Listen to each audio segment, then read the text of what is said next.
Assalamualaikum warahmatullahi wabarakatuh. Selamat pagi Sobat Sehat. Jumpa lagi kali ini pada acara Bincang Santai Rumah Sakit Umum Daerah Datu Sanggul. Bersama saya Maulida dan kali ini saya ditemani oleh narasumber kita. Beliau adalah dokter spesialis paru di Rumah Sakit Umum Daerah Datu Sanggul, yaitu Dr. Muhammad Zubaidi, spesialis paru. Selamat datang dokter. Iya, terima kasih sudah diundang di acara hari ini. Terima kasih kembali dok sudah bersedia hadir. Nah Sobat Sehat, kali ini kita akan berbincang bersama Dr. Zubai, panggilannya dok ya. Iya, Dr. Zubai aja. Iya, tentang TB atau tuberkulosis ya dok. Nah yang mana kita tahu bahwa TB ini merupakan masalah kesehatan yang masih besar ya dok di dunia. Iya, benar sekali. Ya, termasuk di Indonesia nih. Indonesia kabarnya juga menjadi penyumbang terbanyak ya dok pada kasus TB Benar. ini. Kita selalu masuk 3 besar di dunia sebagai penyumbang TB terbanyak di dunia. Nah, makanya hari ini kita akan berbincang tentang TB itu tadi ya dok. Nah sebelum lebih jauh nih dok, sebenarnya apa itu TB ini dok? Iya, jadi memang kita sebenarnya harus kenal dulu dengan TB sendiri. Jadi TB itu adalah suatu penyakit yang bersifat kronis dan juga menular. Dan dia spesifik disebabkan oleh kuman yang kita sebut dengan Mycobacterium tuberculosis.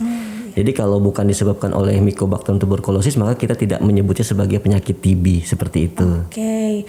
Nah terus tanda dan gejalanya itu seperti apa dok? Oke. Untuk tanda dan gejala sendiri sebenarnya kita perlu tahu dulu TB itu sebenarnya penyakit yang spesial karena dia bisa menyerang seluruh organ tubuh kita. Hanya 2 yang tidak bisa diserang oleh TB, yaitu rambut dan kuku kita. Makanya kita pernah dengar mungkin ada TB usus, TB jantung, TB mata, TB kulit, TB paru dan sebagainya. Jadi kalau kita bicara gejala dan tanda, kembali lagi organ mana yang terkena oleh TB tersebut. Tapi di sini mungkin kita fokusnya ke TB paru saja, karena TB paru kan yang paling banyak kita temukan, hampir 80% itu adalah TB paru. Jadi untuk gejala karena dia di paru terserangnya, maka gejalanya adalah gejala pernapasan. Biasanya kita akan temukan orang tersebut dengan gejala batuk yang lama lebih dari 2 minggu, kemudian bisa disertai batuk dengan darah, kemudian pasien juga merasa demam yang sumber-sumber, meriang saja. Kemudian nanti biasanya diikuti dengan gejala-gejala seperti penurunan nafsu makan, penurunan berat badan, dan juga berkeringat pada malam hari. Pada malam hari saja Iya. dok ya.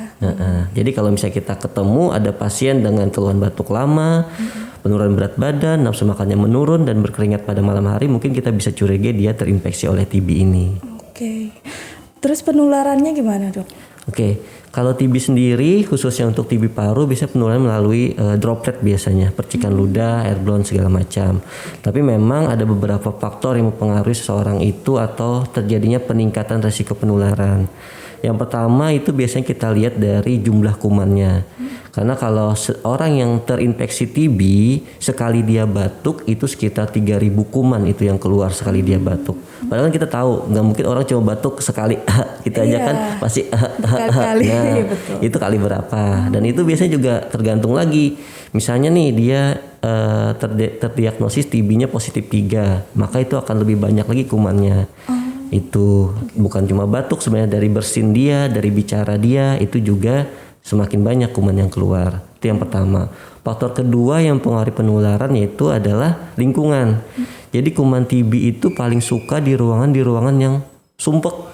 Sirkulasi udara jelek, sinar matahari tidak ada masuk, itu biasanya kumannya akan awet di situ. Karena secara teori dia bisa bertahan sampai 4 jam di udara.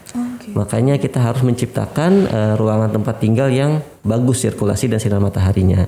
Dan yang terakhir biasanya penularan itu meningkat di orang-orang yang paparannya lama. Jadi itulah alasan kita ketika ada salah satu anggota keluarga terinfeksi TB, kita akan screening seluruh satu keluarga, terutama yang satu rumah. Karena dia juga berisiko terinfeksi TB tersebut. Yang kontak erat. Yang kontak erat, benar sekali. Jadi misalnya nih dok ya, seseorang misalnya berinteraksi dengan orang yang terinfeksi TB tadi.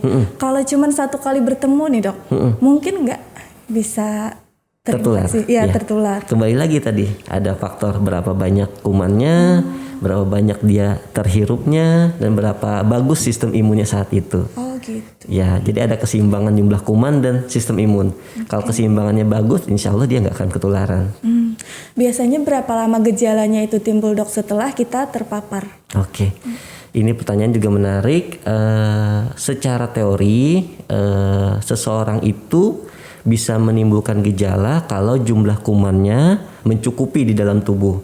Artinya itu secara teori bisa sampai 2 sampai 12 minggu setelah paparan baru kuman itu bisa menyebabkan kita sakit. Tapi sebenarnya nggak usah khawatir karena Tuhan itu sudah luar biasa sayang sama kita. Jadi kita dari lahir sudah diberikan pertahanan tubuh secara alami. Jadi sebenarnya 90 sampai 95% kuman TB itu bisa kita kalahkan. Jadi kalau kita ambil istilahnya dari 10 orang yang terisap kuman TB, 9-nya kan sehat aja. Cuma 1 yang sakit dan 1 ini pun kalau kondisinya memang benar-benar jelek. Seperti itu. Jadi sebenarnya ketika kita kontak dengan orang TB, ya kita juga nggak perlu khawatir, nggak terlalu takut, nggak usah. Karena ada imunitas kita seperti itu. Nah terus ini penyakit TB ini apa genetik dok? Bisa diwariskan ke keturunan gitu? Iya, jadi banyak pandangan di masyarakat mengatakan bahwa wah ini penyakit keturunan. Sebenarnya ini jelas tidak. Karena kan tadi di awal sudah saya jelaskan definisi penyakit TB itu adalah penyakit yang kronis dan menular. Menular poinnya, bukan diturunkan.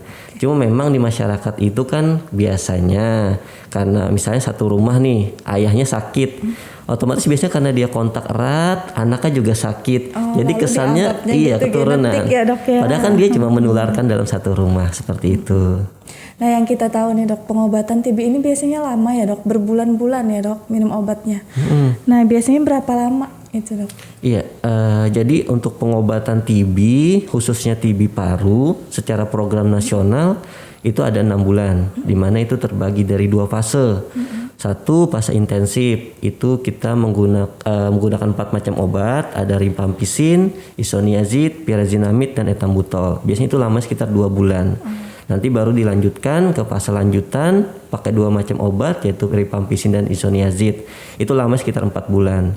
Nah, kenapa sih kita harus memberi obat selama itu? Tujuannya yang pertama tentu memastikan bahwa kuman-kuman itu benar-benar kita eliminasi, kita bunuh semuanya agar tidak kambuh lagi. Dan yang kedua yang penting adalah untuk mencegah resistensi kuman. Apa itu?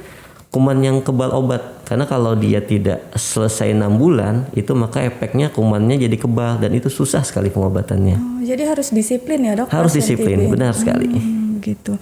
Nah, gimana tuh kalau misalnya pasiennya tidak disiplin dalam konsumsi obat, dok? Jadi memang kendala kita ada beberapa pasien memang yang kurang disiplin dalam minum obat. Ada banyak ya tidak disiplin ini. Satu, mungkin dia tidak menyelesaikan pengobatan sesuai waktunya. 2, mungkin dia minum obatnya tidak sesuai dosis yang kita berikan. Misalnya kita nyuruh 3 tablet sehari, dia minum cuma 2 tablet. Itu juga masuk yang tidak disiplin. Atau cara minumnya yang salah. Misalnya kita kan biasanya nyuruh 3 tablet sekali minum pagi hari. Tapi ternyata dia membagi jadi 1 tablet pagi, 1 siang, 1 sore. Nah itu juga salah satu tindakan yang tidak disiplin dalam minum obat. Efeknya apa? 1, tentu kita tidak dapat mencapai tujuan pengobatan kita. Artinya dia tidak akan selesai dalam 6 bulan.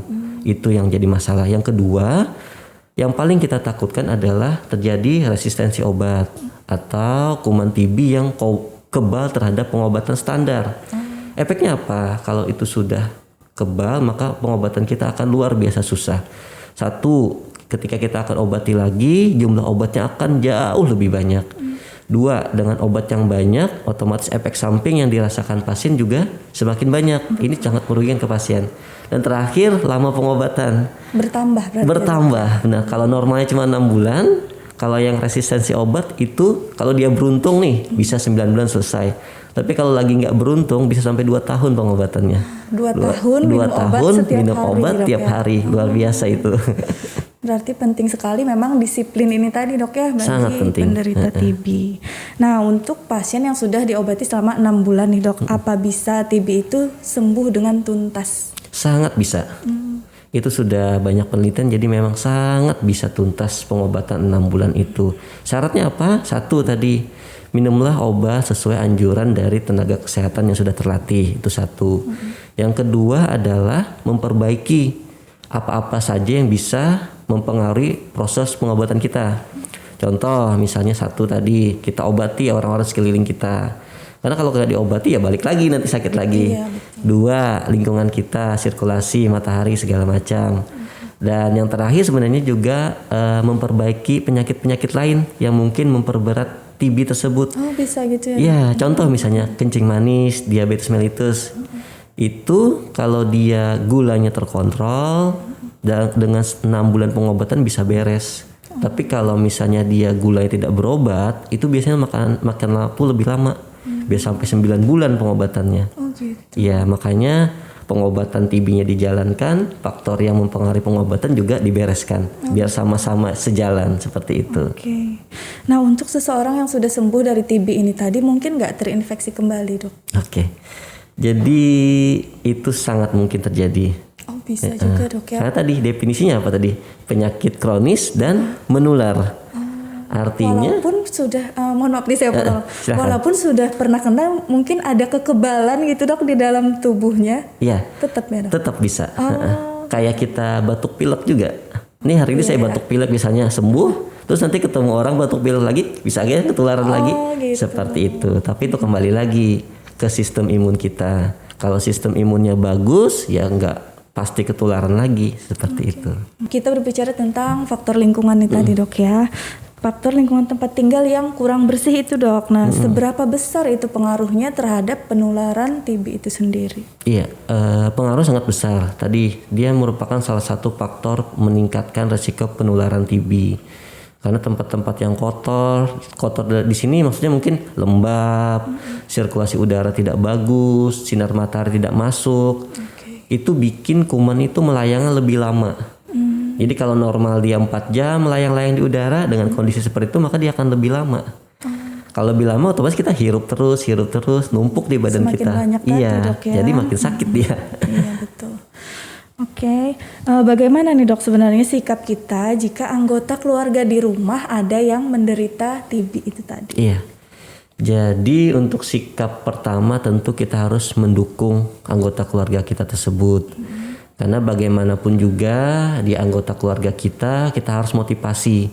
Karena penderita itu ketika dia terdiagnosis TB pasti sedikit banyak kepikiran. Iya. Makanya kita harus dukung dulu yang pertama. Dukung motivasi dia agar tetap memeriksakan dan berobat. Itu yang pertama.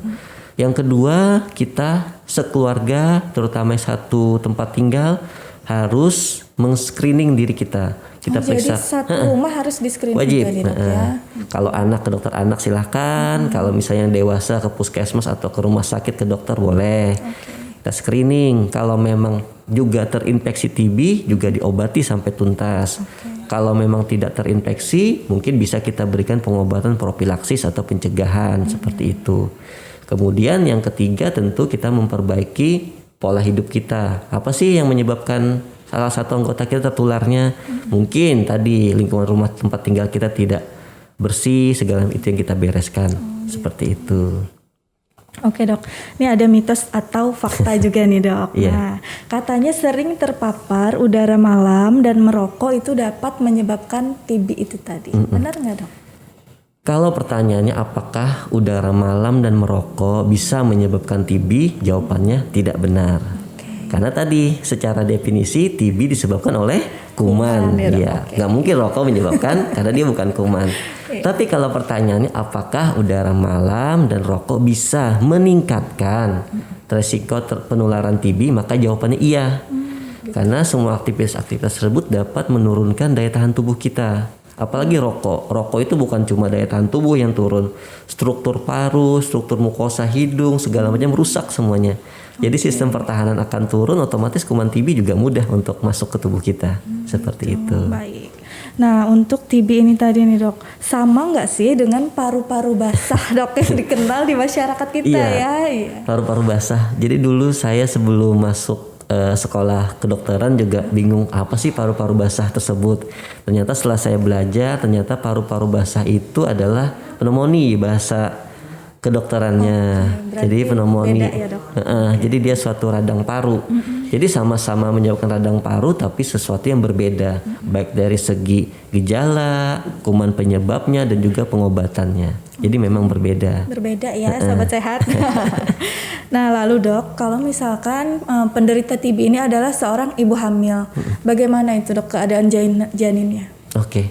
Jadi untuk ibu hamil sendiri pada kasus-kasus TB itu tetap wajib diobati, wajib. Tidak ada halangan untuk pengobatan TB pada ibu hamil karena semua obat TB itu aman buat ibu hamil, baik bagi ibunya maupun buat janinnya. Karena efeknya apa kalau kita tidak obati? Satu, itu bisa terjadi penularan dari ibu ke janinnya, bisa melalui plasenta, kelenjar getah bening sebagainya. Kemudian yang kedua, dia bisa menyebabkan bayi lahir prematur. Jadi belum cukup bulan dia sudah keluar nanti. Efeknya apa? Satu, tentu perkembangan janin belum maksimal sudah keluar. Nanti juga waktu lahir dia berat badannya kecil, kurang dari 2000 kilo bisa, dan itu efek di masa depannya yang kita takutkan. Makanya untuk ibu hamil, kalau memang terdiagnosis TB, berobat aman untuk janin dan ibunya sendiri. Nah, yang terakhir nih Dok, pesan untuk masyarakat untuk mencegah penularan TB. Silahkan dokter. Oke. Untuk masyarakat mungkin kita pertama saya mengambil dari WHO dulu, yaitu Badan Kesehatan Dunia. Jadi WHO sudah mencanangkan yang namanya NTB di tahun 2030. Apa itu NTB? Jadi bahasa sederhananya adalah dunia yang bebas TB. Jadi harapannya di tahun 2030 kita bisa terbebas dari TB ini sendiri. Jadi pesannya kepada masyarakat adalah yang pertama kita perbaiki pola hidup kita. Biasakan hidup dengan pola hidup yang sehat, makan makanan yang bergizi, olahraga, dan tetap bahagia. Yang kedua memperbaiki lingkungan tempat tinggal kita agar lingkungan kita itu bukan tempat yang nyaman buat si kuman TB hidup, tapi tempat nyaman buat kita tinggal.